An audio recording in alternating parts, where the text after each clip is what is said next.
What is going on, everybody? It is Dylan with Asher DFS, and in today's video, I'm going over the NFC East Fantasy 2026 offseason outlook.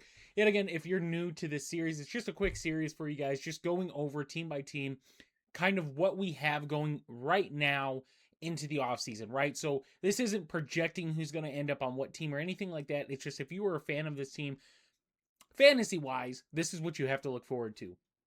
So let's get into it with the Philadelphia Eagles. Jalen Hurts is your quarterback. Pretty plain and simple. Running backs, I think the Eagles have probably a safe running back room as far as what's going to be there next season. Saquon Barkley, Tank Bigsby, Will Shipley. I think those are the three they're going to run out next season as well. I don't think there's a need to bring in another running back. I mean, if they do, I'd be then scared for Tank Bigsby or Will Shipley. One of those guys is probably going to be cut at that point, but I don't think it's going to happen. Wide receiver, this is where we start to get question marks. A.J. Brown has been a hot topic for trade discussion this offseason, but as of right now, he's under contract. So is Devontae Smith. Jahan Dotson is hitting free agency. That was kind of the third wide receiver for this Philly team. And Dallas Goedert is no longer there. Calcaterra was their other guy. He's no longer there. Both those guys are free agents. So the tight end room has just got some practice squad guys pretty much.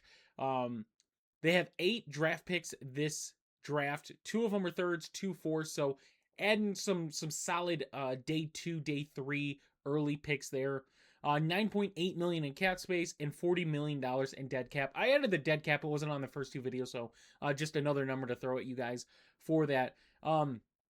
So looking at this Philadelphia team, if A.J. Brown is traded, then I expect them to bring in another competitive wide receiver to help someone like Devontae Smith. Devontae Smith is an amazing wide receiver. I just don't think with the offense losing 2 impactful players like A.J. Brown and Dallas Goedert in one offseason is just a smart thing offensively. The way the Philadelphia offense has been the last few years, they've been a very hot and cold offense. There are times where this offense, if they're playing the right way, they look like a Super Bowl contender. And then there's other times when this offense does not look like they know how to play professional football. And we know what the potential of this offense could be. It's just how consistent can this offense be over a 17 game season and in the playoffs. So looking at some free agents, especially at the tight end position. Yet again, I'm not going to project anybody, but these are just some names to look at. I would expect the Eagles to probably go after somebody in the draft, go cheaper at the tight end position than try to acquire one of these guys. Now, would it be totally thrown off if they go after a cheap tight end, bring him on a small contract, and draft a tight end? No, I think that's probably a reasonable thing to do at this point, is to bring in a vet and a rookie at the same time, let them compete, and hopefully your rookie pans out, and for the next 4 years you have a nice solid rookie contracted tight end.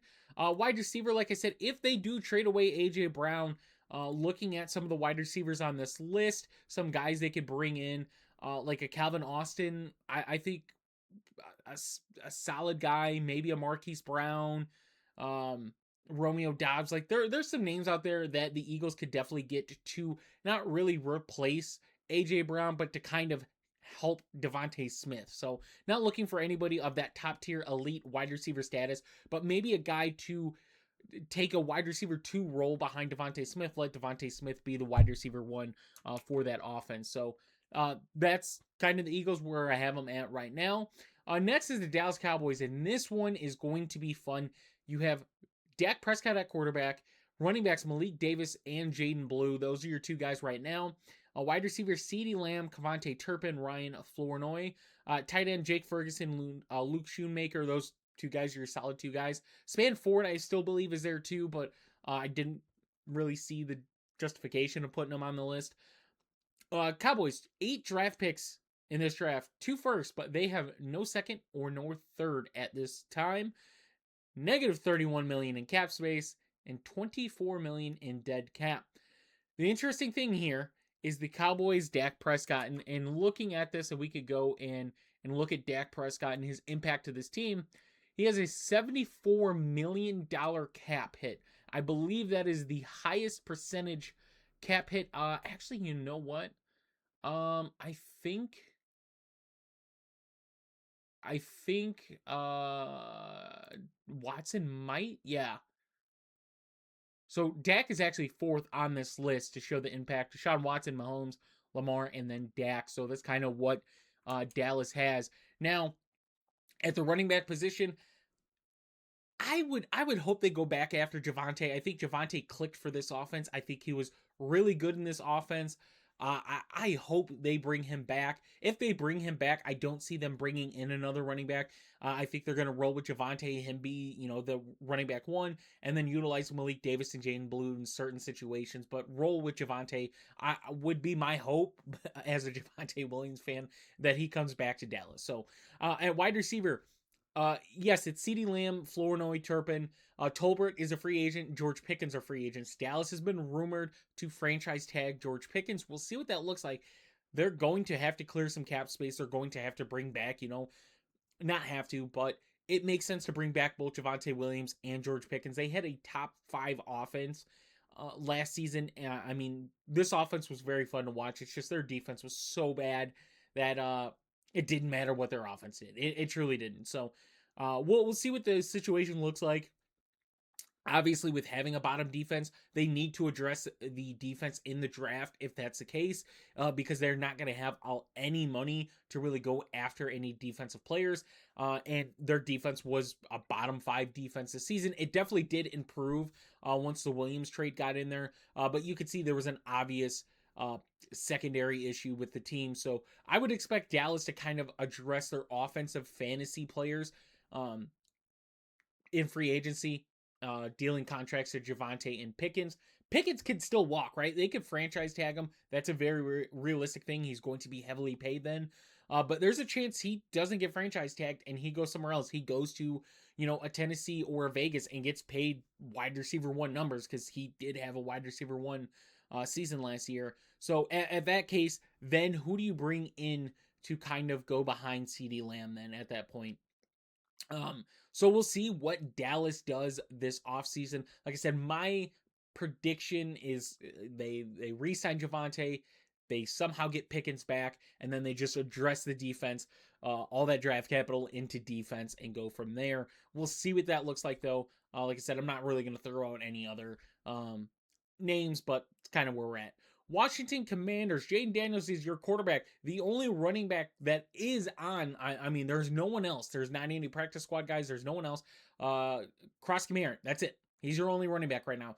Chris Rodriguez is a restricted free agent, so he could come back, but as of right now, he is not on that payroll. So Krosky Merritt's your guy running back as of right now. Wide receiver, Terry McLaurin, Luke McCaffrey, Jalen Lane. I threw Jalen Lane in there because I think he had some good games for Washington. Obviously, when Terry was healthy, Debo was healthy. Those are your 2 guys. But Lane had some plays. Luke McCaffrey definitely took a more elevated role this season with the injuries. I think that definitely helped him out. But Debo Samuel's a free agent, so we'll see what that wide receiver room looks like. At tight end, Zach Ertz. I would expect at this point Zach Ertz's career probably done, unfortunately. He had a really good career, but a major injury at the age he's at. Don't know if he's going to even want to come back or if teams are going to take the chance on bringing him back. 6 draft picks this draft. No second, no fourth. So only 2 of your top 4 picks you have this offseason. Fortunately for them, they do have $66 million in cap space and only $12 million in dead cap. So that's not bad for the Commanders. So looking at this, just kind of where we're at, running back is definitely have to be addressed, whether that be in the draft, you get a solid, day 2, day 3 running back in there to compete with Krosky Merritt. I think Krosky Merritt had his moments. I do truly think that. I don't know if he's ready for that running back 1 role yet. He definitely had potential. He had a lot of good film. He also had some moments where it didn't look that great either. But I'm okay if the Commanders want to bring in somebody to, I don't want to say compete with Krosky Merritt, but maybe, be a safety net behind him in case this doesn't work out. But I'm okay if they want to take the chance on Krosky Merritt next season as being the running back 1. I'm okay with that conversation. Wide receiver, Terry McLaurin, like I said, Luke McCaffrey, I think is a solid wide receiver 3 type guy. Not a guy where you're going to make him part of your game plan every week. But I think he has potential to have some really good plays every now and then for this offense. Jalen Lane is probably going to be a depth chart guy, get in if there's injuries or stuff like that. But I would expect the Commanders with the salary cap to bring in another wide receiver with Terry McLaurin, because Terry McLaurin, although he is getting paid, he is up there in age too. That is a huge concern. Definitely had the injury problems last season. And if it wasn't Terry, it was Jaden Daniels. Those guys barely played together last season, it seems. So at tight end, I kind of expect the Commanders, if they bring in a tight end, I can't see them bringing in a big name tight end. I think John Bates is getting paid over $5 million. Ben Sinnott was a guy they drafted, to kind of compete with Zach Ertz for the tight end one role. We'll see what that looks like, but I would expect them to be your two guys that are competing for the tight end one snaps next season. Maybe they bring in somebody later in the draft in hope that they compete, but I would expect Bates and Sinnott to be your guys going forward. So as the Commanders, I think there's a lot of different routes they go this offseason as far as fantasy, who they bring in. But I would expect Jaden Daniels, I won't expect. Jaden Daniels is your quarterback one. I would expect Krosky Merritt to at least be given a shot to be the running back one, but he is going to have competition. There's going to be a safety net there, someone that is reliable enough, I would expect, in this offense to be behind Krosky Merritt, right? Not necessarily saying they're bringing somebody in to be the running back one, but maybe, like I said, someone to compensate and kind of help Krosky Merritt. And then I do expect them to bring in some type of talented wide receiver, whether that be in the draft or whether that be in free agency, somebody else to help this wide receiver room, because although Terry McLaurin, when he plays, is one of the best, 50-50 contested catch wide receivers, dependable wide receivers in the league, they still need somebody else in that wide receiver room in case he gets hurt, because otherwise it does not look good. And then tight ends, pretty much solid. So $12 million in dead cap is definitely not bad. $66 million in cap space. There are some offensive line, defensive holes to fill on this roster, so don't expect them to go after a big splash, but definitely see them compensating for some of the talent they lost going into the offseason. And then last but not least, one of my favorite teams for fantasy, the New York Giants. I love this team. Quarterback Jackson Dart. I threw Jameis Winston in there because I love Jameis Winston. I think Jameis Winston is just a fun fantasy quarterback whenever he gets in. We know he's going to chuck the ball. He's going to throw the ball. He's going to get a lot of pass attempts, a lot of passing yards, and a lot of passing touchdowns. And he's probably going to get some turnovers, some bad plays. But I think Jameis Winston definitely helps Jackson Dart in a sense of being comfortable, making the game, fun as well as being competitive too. If you see him, I think he's a really good mentor for Jackson Dart. I think he's a guy that knows his role, doesn't want to be the quarterback one anymore. But if the opportunity comes and Jackson Dart is out, he gets injured during a game, he has to miss a week, he's sick, whatever. Jameis Winston's a nice complementary piece for Jackson Dart, and a guy that's going to help Jackson Dart develop in this league. So I threw Jameis in there. I love Jameis Winston. So had to throw him in there. At running back, Cam Scatterboo, Devin Singletary, Tyrone Tracy, Eric Gray's also there as well. So their running back room is really solid. Wide receiver, Malik Neighbors, Darius Slayton, Jalen Hyatt. I threw Hyatt in there. Maybe with the new play caller and a new coaching scheme, they find a way to use Jalen Hyatt. I don't know. At tight end, it is Theo Johnson. 7 picks this draft, no third round pick. $7 million in cap space and only $216,000 in dead cap. So kudos to them. They're not losing a lot of talent. They are keeping their guys, letting them walk in free agency the right way. So they're doing a good job of that. They're paying guys to play. So let's get over this. Quarterback, not bringing in somebody, right? At running back, I don't think they're bringing in anybody. I think you have Singletary on a reasonable contract. Obviously, he's not your running back one. Cam Scatterboo is probably going to be that. Tyrone Tracy is there as well. So I think this running back is solid. Running back room is solid enough to where they're not going to bring in a running back. I think you're going to bring in a wide receiver, and you're probably going to bring in some type of tight end behind Theo Johnson. But yeah, wide receiver, they will have Malik Neighbors back. They will have Darius Slayton, right? Darius Slayton's not a huge name, but they are paying him a sizable contract.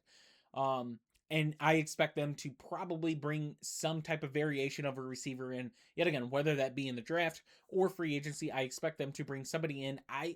It's really hard for me to see them pay Wan'Dale Robinson. Wan'Dale Robinson just had a breakout season, and it kind of showed. I mean, I wouldn't say he's a wide receiver one, but I think he's a really, really good wide receiver two. I think he's probably in that top tier of wide receiver twos. Obviously, you have some names, and some names are moving around now, so it's really hard to say. But he is, you know what you get out of Wan'Dale Robinson. I will say that. You know what you get out of Wan'Dale Robinson. He's a very good short yardage slot receiver. He's a dependable, 3rd and 5, you need to get the first down, you throw to Wan'Dale Robinson. That is it. If you're expecting Wan'Dale Robinson to route people up, be a huge deep ball threat all game, no, that's not his role on this team.